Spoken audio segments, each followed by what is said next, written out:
Hello my dear students.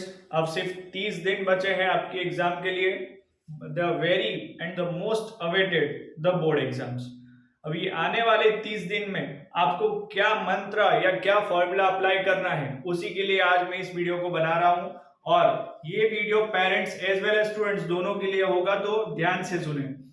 यहाँ देख सकते हैं आप बोर्ड पे, मैंने वीडियो को थोड़ा फास्ट रखेंगे, थोड़ा स्पीड में जाएंगे, क्योंकि मुझे पता है आपकी एक एक क्षण, एक एक टाइम, एक एक घंटा कीमती है। तो मैं जरा भी आपका टाइम वेस्ट करना नहीं चाहूंगा। शॉर्ट एंड स्वीट जो करना है, जो नहीं करना है, उसको मैं इस वीडियो में बता रहा हूँ। जरा ध्यान से सुने। फर्स्ट मैंने लिखा है ट्रिपल आर का फॉर्मूला। ये आपका साइंस का रिफ्यूज, रीयूज, रीपर्पज वाला आर नहीं है, ट्रिपल आर। ये आपका पढ़ाई के 30 दिन के 3 आर है। Read, relax and revise. जितना पढ़ा है, जितना पढ़ सकते हो पढ़ते जाओ, पढ़ते जाओ, दिमाग बंद कर दो, नई चीजों को पढ़ना बंद करो। जो पढ़ा हुआ है उसी को कंटिन्यूअसली रीड करो। अगर नई चीजें पढ़ते हो, कंफ्यूजन होता है, skip that for a time. अभी आपके पास वो टाइम नहीं बचा है कि आप उस नई चीजों को पढ़ सकोगे या रिवाइज करोगे या लर्न करोगे। उसमें काफी सारा टाइम वेस्ट हो सकता है, इसलिए स्टॉप डूइंग दैट। नई चीजों को पढ़ना बंद कर दे। अगर पढ़ते हो तो उसको लर्न करने का एफर्ट जो डाल रहे थे पहले, जो डाल रहे थे, वो अब मत डालो। क्योंकि पूरा दिन आप अगर एक चैप्टर लेके बैठे रहोगे, जो नहीं आते उसको पकड़ के बैठे रहोगे, तो बाकी के जो चैप्टर्स या बाकी के जो टॉपिक्स आपने पढ़ रखे वो आप भूल जाओगे। So keep in mind, don't read new stuff as much as possible. Okay, relax. अभी वो 4-4 बजे उठ के जो आप लोड ले रहे थे या आप आधी रात तक जग रहे थे, वो सारी चीजों को बंद कर दे। क्यों? क्योंकि अल्टीमेटली वो आपकी हेल्थ को अफेक्ट कर सकता है। हो सकता है कि ड्यूरिंग एग्जाम और बिफोर एग्जाम आप बीमार पड़ जाओ, आपको टेंशन आए, आपका सर दर्द होने लगे। ये सारी चीजें होने के चांसेस है। इसीलिए आप वो जो स्ट्रेसफुल वर्क कर रहे थे, क्योंकि ज्यादातर ये होता है कि एग्जाम पास आती है तो और आप देर रात तक पढ़ाई शुरू कर देते हो, स्लीपलेस नाइट्स वगैरह चालू हो जाता है आपका। मेहरबानी करके वो सारी चीजों को बंद कर दे। शेड्यूल फॉलो करो, एक नॉर्मल शेड्यूल जो रूटीन का बना है उसी को फॉलो करो। एक्स्ट्रा लोड डालने की कोशिश बॉडी या माइंड पे ना करें। ओके। Third, revise. जितना पढ़ा है, डोंट बी ओवर कॉन्फिडेंट। जो कुछ पढ़ा है उसको कॉन्स्टेंटली कंटिन्यूअसली रिवाइज करते जाओ। चाहे अगर पहले आपने जो टाइम लर्न करने में लगाया था उसमें अगर आपको 2 घंटे लगे थे, 3 घंटे लगे थे, बस अब 2-3 मिनट में या 13 मिनट में उसको रिवाइज करने का सोचो कि कैसे फटाफट जस्ट पेजेस टर्न करके आप उसको फटाफट से कैसे रिवाइज करें। बट रिवाइज करना जरूरी है, उसको छोड़ देना नहीं। ऐसा मत सोचना कि एग्जाम के अगले दिन छुट्टी है उसी में पढ़ लेंगे या 2 दिन आगे पढ़ लेंगे। नहीं, भूलने के चांसेस है। कॉन्स्टेंटली आपको उस चीजों को आपकी नजर के सामने से घुमाना होगा। नया स्टफ तो आप सॉल्व कर ही रहे हो, but don't be over confident. जो पुरानी चीज है अगर उसको देखना भूल गए तो आप उसको भूल सकते हो। एंड टाइम पे ये भी हो सकता है कि वही चीज जो आपने बहुत टाइम से याद कर रखी थी, बहुत टाइम से पढ़ रखी थी, वही आपको याद ना आए। So don't do that mistake. पूरी की पूरी जो तैयारी परफेक्ट हो चुकी है, जिसमें आप कॉन्फिडेंट हो, उसको सिर्फ पेजेस टर्न करके भी रीड करो, रिवाइज करो। रिवाइज करना जरूरी है। नई चीजों को सिर्फ आप रीड करोगे, उसको मगअप करने में अपने दिमाग को जोर डालोगे नहीं। रिलैक्स करना भी काफी जरूरी है। तो ट्रिपल आर का फॉर्मूला अप्लाई करोगे आने वाले 30 दिन तक, ध्यान रहे। और नीचे फटाफट बोल रहा हूं क्योंकि टाइम आपका कीमती है। Okay. Hope, health and hygiene. अभी ये होप किसके बारे में है? पेपर इजी आने की होप रख रहे हो? नहीं, होप फॉर द बेस्ट। जो होगा अच्छे से होगा। पेपर हार्ड आएगा, आप अटेम्प्ट कर पाओगे।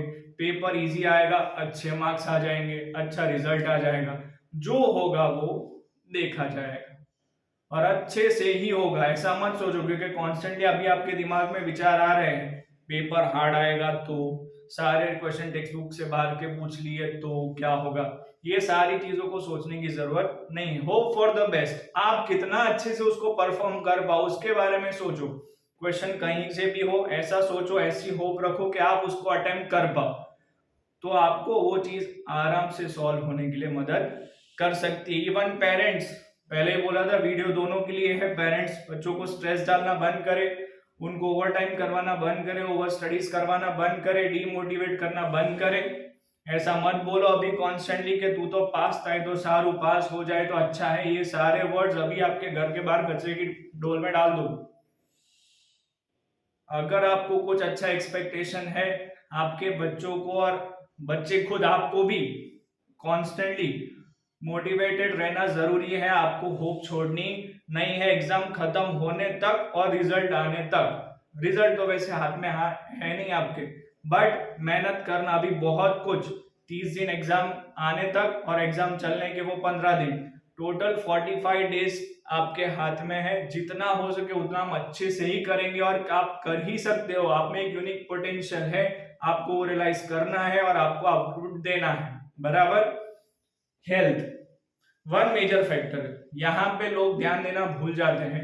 ये जो मैंने आगे बताया कि रिलैक्स करना है, हेल्थ पे ध्यान देना क्यों जरूरी है। अगर आपका एक भी दिन, माइंड माय वर्ड्स, अगर एक भी दिन से फॉर एग्जांपल एक दिन सर दर्द में जाता है, 2 दिन सर्दी जुकाम में जाता है, एक दिन आपको बुखार आ जाता है, तो ये सारी चीजें आपको लंबा डिस्ट्रैक्शन देगी। एक तो आप ये सोचोगे कि मैं बीमार क्यों हुआ, दूसरा ये सोचोगे कि बीमार हुआ तो मेरे दिन बिगड़ रहे हैं, और उसके आफ्टर शॉक्स भी लगेंगे, थकान हो रही है, ये हो रहा है, 2 दिन में मैंने इतना सारा मिस कर दिया, ये हो गया वो हो गया।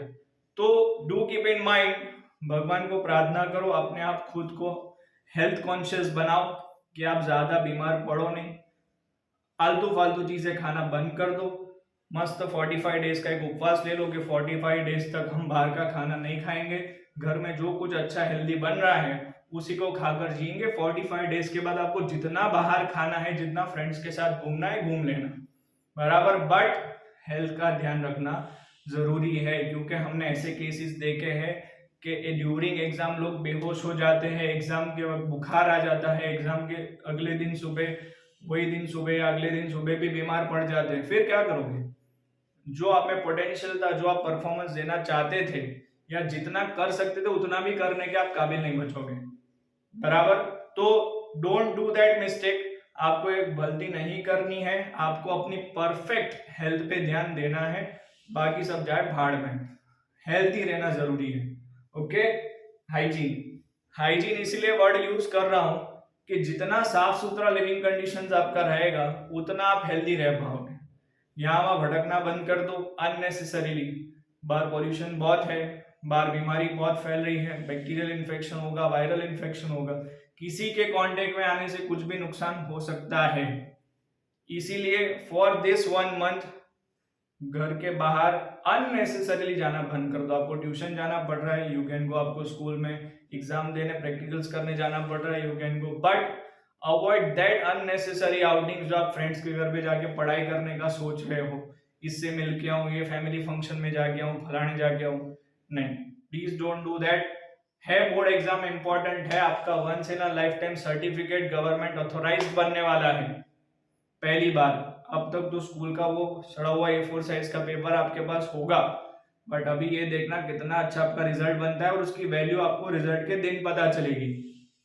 Okay, so it is my humble request, RRR and HHH formula को अप्लाई करेंगे, हेल्दी रहेंगे, हैप्पी रहेंगे, अच्छा रिजल्ट होप करेंगे, हाइजीन कंडीशंस में रहेंगे, रिवाइज करते रहेंगे, पढ़ते रहेंगे और रिलैक्स होंगे, बराबर। ये सारी चीजों को ध्यान रख के अगर आप बोर्ड एग्जाम में जा रहे हो, इतने 30 दिन एग्जाम के पहले और 15 दिन एग्जाम के, ये फॉलो कर रहे हो तो आपको कोई तकलीफ होगी नहीं। And I know that you all will do your best. All the best for your exam. Thanks a lot.